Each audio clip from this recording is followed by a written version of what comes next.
Pemerintahan Presiden Prabowo Subianto menyiapkan 3 program unggulan dalam upaya mengentaskan kemiskinan dan mewujudkan visi Indonesia Emas.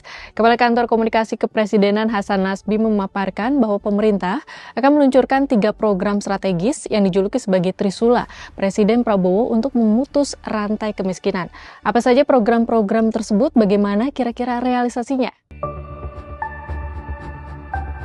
Program Sekolah Rakyat menurut rencana akan diluncurkan pada akhir Juli. Tahap pertama ada 100 sekolah rakyat yang bakal segera beroperasi khusus menerima siswa dari anak-anak keluarga miskin ekstrim. Selain mendapat pendidikan sesuai kurikulum pendidikan nasional, siswa di sekolah rakyat juga akan tinggal di asrama. Siswa-siswa tersebut diberikan fasilitas makan hingga tempat tinggal yang layak.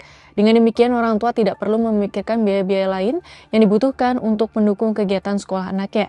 Sekolah ini digadang-gadang akan mulai beroperasi pada tahun ajaran baru, yaitu 14 Juli 2025. Selanjutnya, pemerintah akan memperluas cakupan program cek kesehatan gratis hingga ke sekolah. Program ini akan menyasar siswa sekolah dasar, sekolah menengah pertama, dan sekolah menengah atas. Para siswa akan mendapatkan beberapa jenis pemeriksaan, antara lain pemeriksaan gigi, telinga, tekanan darah, screening tuberkulosis, dan termasuk pemeriksaan kejiwaan.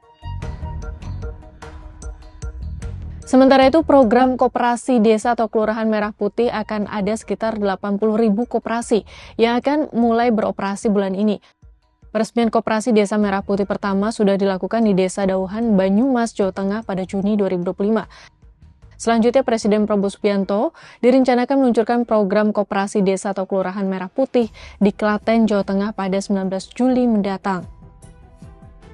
Trisula program yang ditujukan untuk mengentaskan kemiskinan. Sebenarnya berapa jumlah penduduk miskin Indonesia? Dan bagaimana juga respons akademisi terkait hal ini? Mengacu data Badan Pusat Statistik yang dirilis Januari lalu, jumlah penduduk miskin pada September 2024 mencapai 24,06 juta orang. Angka ini menunjukkan penurunan 1,16 juta orang atau 0,46% dibandingkan dengan Maret 2024 dan turun 1,84 juta orang atau 0,79% ketimbang Maret 2023.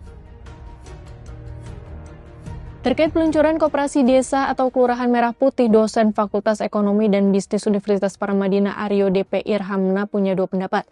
Pertama, ia mengapresiasi program Koperasi Desa atau Kelurahan Merah Putih merupakan langkah besar yang mengafirmasi peran ekonomi rakyat berbasis kolektivitas, gotong royong, dan kemandirian usaha lokal. Langkah ini harus dilihat sebagai titik balik dari pendekatan kebijakan yang selama ini cenderung meminggirkan koperasi dalam arsitektur ekonomi nasional. Setelah sekian lama terpinggirkan, koperasi kembali mendapat ruang dalam rancangan pembangunan ekonomi bangsa. Namun ia mengingatkan pendirian koperasi harus diikuti dengan dukungan pendampingan dan strategi operasional yang tepat. Sebab persiapan operasionalisasi 80.000 koperasi dilakukan hanya dalam waktu kurang dari setahun. Apalagi koperasi-koperasi akan mendapatkan dukungan pembiayaan hingga 3 miliar rupiah.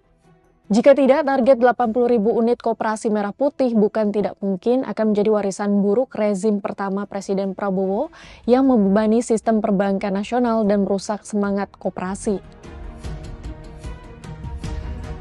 Sahabat Kompas, semoga Trisula program pengentasan kemiskinan yang diluncurkan Juli ini benar-benar tepat sasaran dan berdampak bagi penduduk miskin. Jangan lupa pula evaluasi dan keberlanjutan. Itu yang tak kalah penting. Jangan hanya ramai di depan, tapi terbengkalai di belakang.